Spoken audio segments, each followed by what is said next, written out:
Hey everyone, Pastor Jeremiah here. I want to tell you a little bit about these videos that we have available for you. We are approaching our annual meeting on the 31st of January, and these informational videos are meant to help you learn a little bit about what it is that we're going to be having conversation about on that day. So please just take a few minutes and familiarize yourselves with the things that are going to be talked about.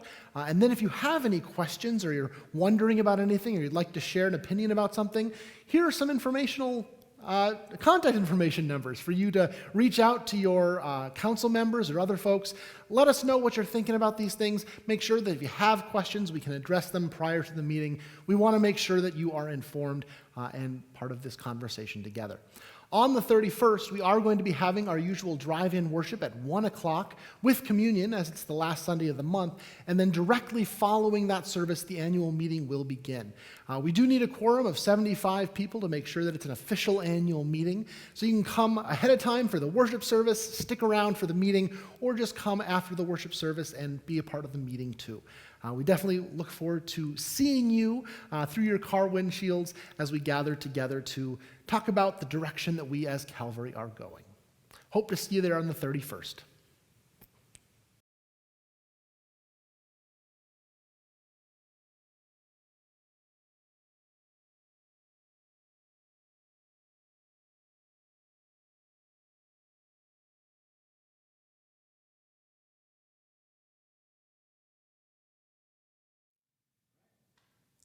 "2020 was a year of change. We started the year guided by God as we used the hymn of faith, Be Thou My Vision, to lead us. Then COVID-19 came and disrupted all of life, and keeping our eyes focused on Jesus was a much larger challenge than anyone could have expected. What we weren't able to do in 2020 was complete the high school and middle school mission trips, or offer in-person worship and gatherings. We didn't complete an updated Calvary Lutheran members photo directory. We weren't able to hold the respectful conversations as we'd planned with the Minnesota Council of Churches. We also weren't able to hold community faith and life seminars. And finally, we were unable to hold our Christmas Eve outdoor worship services with other area Lutheran congregations due to the wind chill. But what we did do in 2020 was complete a multi-generational mission trip to Jamaica. We pivoted quickly in response to COVID-19 limitations by moving to online worship gatherings, partnerships with local churches for outdoor worship experiences, parking lot communion, hybrid confirmation instruction, preschool graduation, and milestones like First Communion, confirmation, and baptisms. We organized a telecare phone tree to stay in touch with our congregational family. We used social media outlets to keep in touch with Calvary worshipers. We kept Calvary childcare safely open and running. We were able to complete a major building repair on the south-facing wall of our new addition and our roof, and paid for both through your faithful offerings. We developed a maintenance tracking system for the building.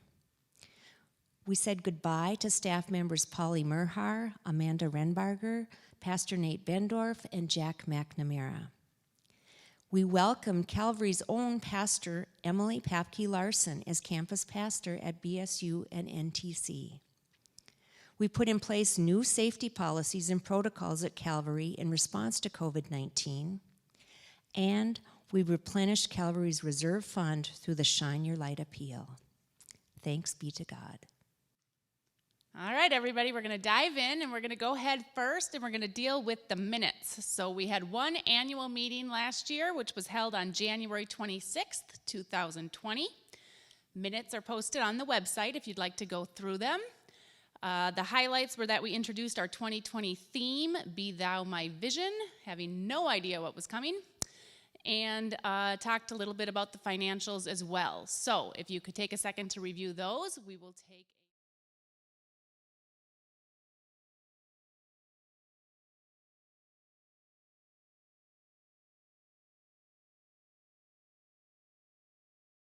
Hi, My name is Steve Palmer. I'm the treasurer for the Calvary Council, and I want to talk to you today about some of the financial, the financial reports for the previous year in 2020. Obviously, 2020 was a very challenging year for the congregation, for Calvary in general. We started out the year with our original approved budget that was passed in January of last year. And with the onset of the pandemic, we quickly had to come together and come up with an emergency budget to reflect the new realities of the congregation not being able to gather in person and having to go to other forms of having our services. Obviously, it was challenging also as well as far as our income that we are generating for the remainder of the year. So what we had to do is come up with a COVID-related budget that we revised from the months of August through the end of the year in December. And I wanted to present some of the highlights of how we met the challenges with this new budget and where we ended up at the end of the year. Obviously, general offerings changed significantly with the COVID and the pandemic and not gathering together. Our program and building use income were drastically reduced. Our preschool numbers were lower than budgeted. However, we were blessed to apply and receive several grants which definitely helped our financial situation, including the Nielsen grant for our building repairs of $20,000, the Northwest Minnesota Foundation grant of $3,000. We applied and received $149,000 from the payroll protection program that the U.S. government put into place in April. And the Minnesota Child Care Grant helped us with our preschool program, which totaled $40,000. We also did have 2 loans that we took out totaling $34,000 and a $10,000 loan from First National Bank and $24,000 through the SBA, which totaled the $34,000. These will be monthly payments I will be making in 2021. One additional income source that we received during the year was from the pipeline, who proposed a $7,800 payment to the church to not have to dig out the existing pipes in the property, and they will still be maintaining those pipes, and we benefited from the additional income. Obviously, your generous offerings for the building repairs and an increased ask through the service group letters, and many of you gifting part or all of your government stimulus checks also really helped us through the rest of the year. And finally, the Shine Your Light appeal allowed us to pay back the $15,000 that we had to use of our reserves this year. At year end, we again have $100,000 in our reserve fund from both in our money market account and invested in the mission investment fund. So those are some of the highlights of our income that we took in for the budget. Moving on to expenses. Obviously, the building repairs were a key item that we had to deal with during 2020. However, we raised over $59,000, which paid for the following repairs.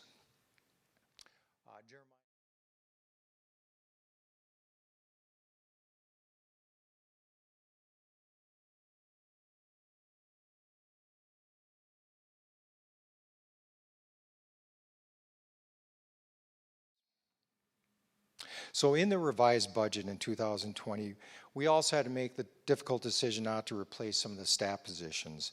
Our administrative assistant, our day custodian, and obviously our third pastor for the remainder of the year. We also did not recruit interns in either area of business or music.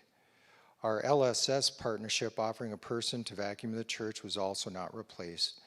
And lastly, the Calvary Live Meal Coordinator position is also on pause. The good news is the LED lighting has reduced our overall costs for electricity. In the first year, we are already seeing the fruits of that project. And we also cut extra benefits to staff, including cell phone reimbursements, miles and meal reimbursements, and continuing education support funds.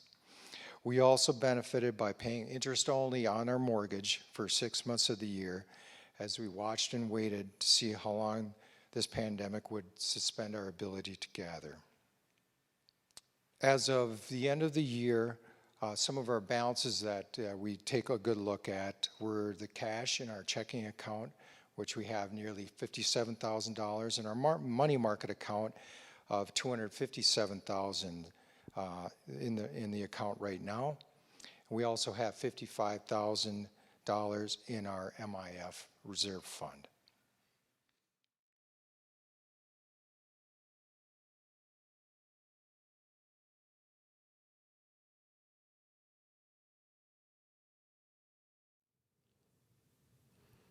Hello, church. Today I get to speak a little bit about what's coming up in 2021 with my sabbatical. Reflect well, be well, explore well, leads to leading well. In 2021, I will embark on a new experience, being sent off by all of you for some intentional time of Sabbath.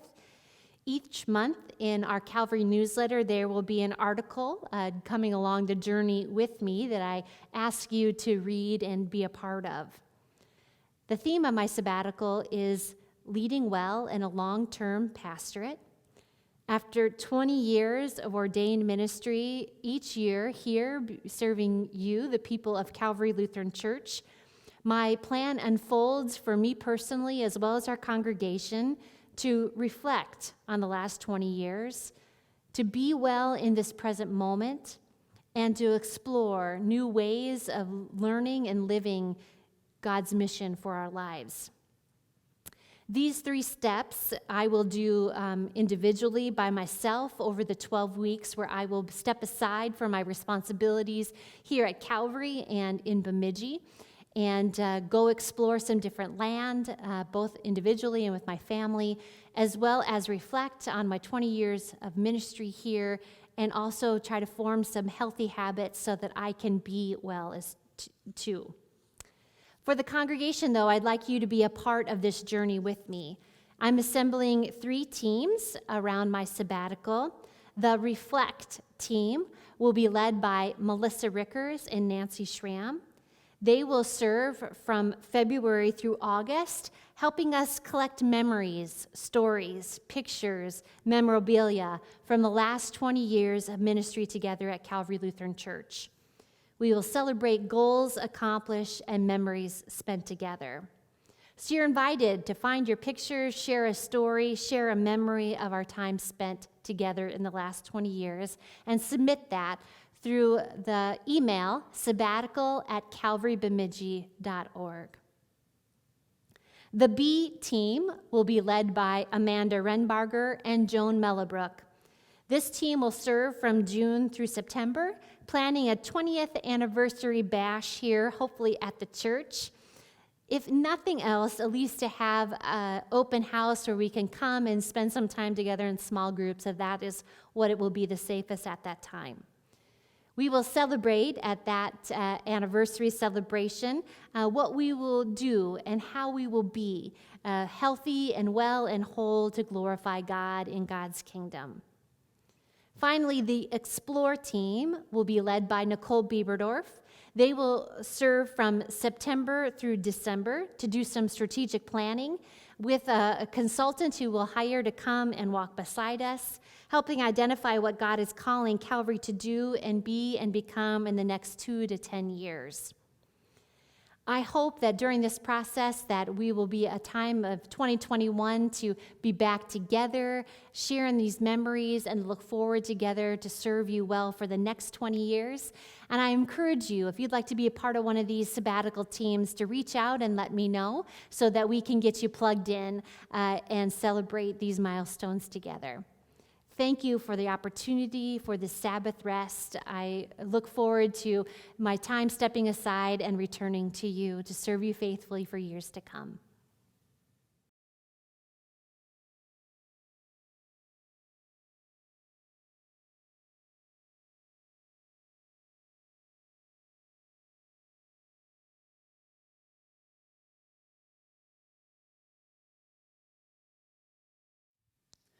All right, for our nominations this year, we're actually electing a council to serve through July. Typically, you would elect a council to serve for a year, but as we switch to the fiscal year, we want our officers and our council to serve on terms that match the fiscal year. So, up for your consideration today, through July, myself, Bethany Wesley, President, Kim Williams, Vice President, Steve Palmer, Treasurer, Ashley Brew, at large, Mitch Eichman, at large, Greg Snyder, at large, Nicole Bieberdorf, at large, Larry Kent, at large. Of those council members, there would be 2 new people joining the council, Nicole, who's a charge nurse for cardiology, and Larry, who's an executive with the Boys and Girls Club. So that would be the council, the church council that represents Calvary. In addition to that, we have 1 new foundation member, Heidi Flattabo. The financial review team has agreed to serve another year, so that will remain unchanged. We do have openings yet for the 1-day virtual Synod Assembly, which would be held in May. So if you're interested in that, you can nominate yourself from the floor during the annual meeting or reach out to staff. Otherwise, if it's left unfilled, we'll take it back up at the council to find an appointment for that. So.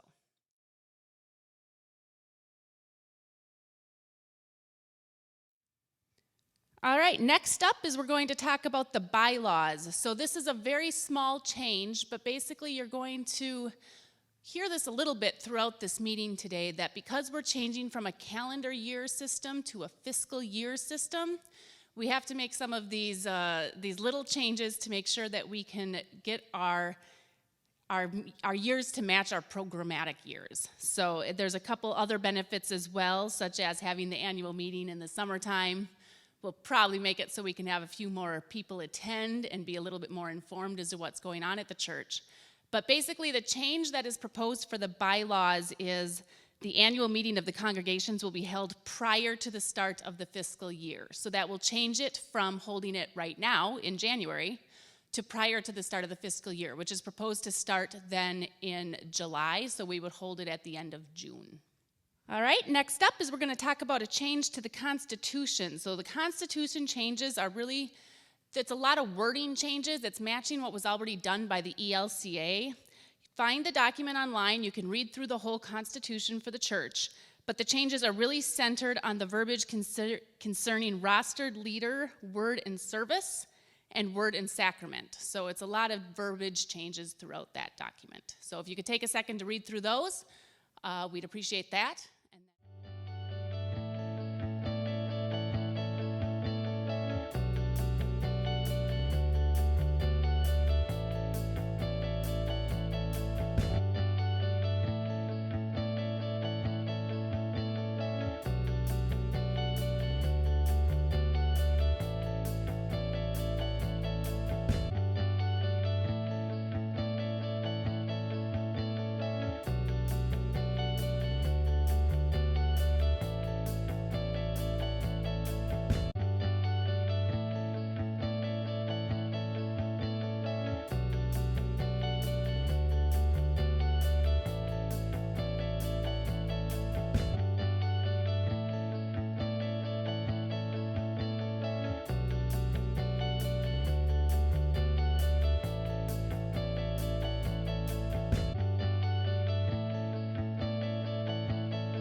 To the ministry budget. So going forward to our ministry budget proposal for the 7 months of 2021, we are proposing a 7-month budget to get us through this current programmatic year.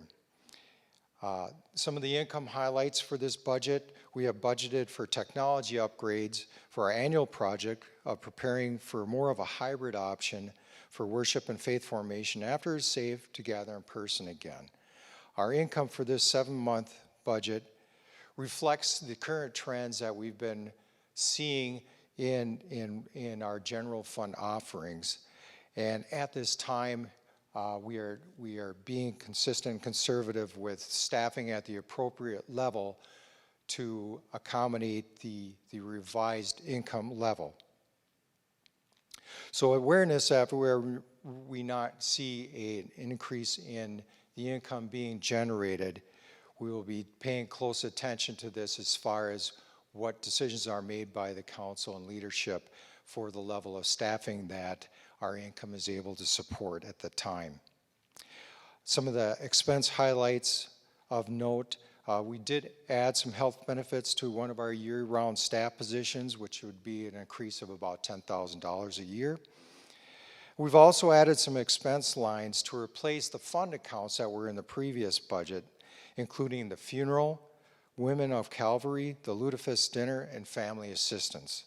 These accounts will now be a use it or lose it basis so that the fund balances can more accurately reflect the money that we actually have in hand. Again, 1 month costs for the administrative assistant, tech person, the day custodian, and the third pastor, Nate, is all that we have in expense for this new budget and not going forward from there. Also, we have 2 payments that will be starting up in January for the 2 loans, existing loans that we took out last year.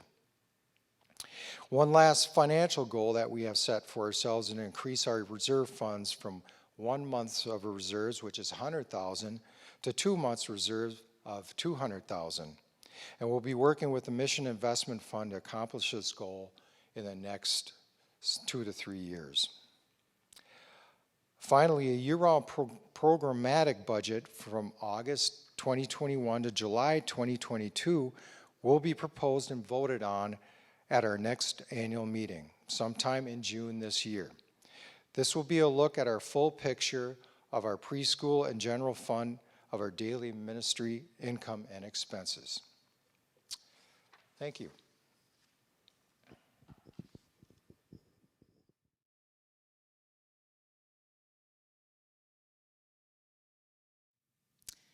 Hi, this is Christy North, and I'm part of the Calvary Lutheran Columbarium Committee. There's about 7 of us on that committee. I'll just rattle off their names real quick. Paul Iverson, Kevin Cease, Cindy Luer, Gordy Lindgren, Garrett from the office, and Pastor Janelle. We've been meeting since this fall in regards to adding a columbarium space at the Calvary Cemetery over in Ninemore. And in case you don't know it, we do, as a church, own a cemetery over in Ninemore. It's right off on Roosevelt Avenue, and it's actually been there since the early 1900s. So if you have a chance to stop over there and look at that nice little country kind of feeling cemetery, it's right there. Right now, that cemetery has a couple different options for burial. One is the traditional one for casket or urns, cremation remains, that would be below ground. And it also has a mausoleum that would be use of a casket above ground. But there is no something that's called a columbarium. And that's what we're looking into. Over the last 20 years, there's been kind of an interest here in Bemidji to have a columbarium option in the community. Currently, there is not one, so we as a church would be the first to offer that as an option, and we would be the only one in the community. So that's something maybe to keep in mind. Columbarium, kind of an interesting word. There's a definition that's going to be thrown up on the screen for you to look at, but basically it's a freestanding unit that contains a niche or a number of niches. And a niche is kind of like a little cubby that you put cremation remains, an urn, and typically a niche or a columbarium space is 1 or 2 urns can be put into a niche. There also is something called a mausoleum, and currently our cemetery does have a mausoleum. How is that different than a columbarium? Mausoleum basically is someplace where that's above ground, but you use a casket instead of burying the body below ground. There's also something else as people talk about columbariums and cremation that you might hear, and we've kind of as a committee looked at that might be down the road something we might want to add to the cemetery also, and that's an ossuary. An ossuary is actually a below-ground chamber or vault where ashes are commingled with other individuals. So it's a large vault or below-ground chamber, not an individual space.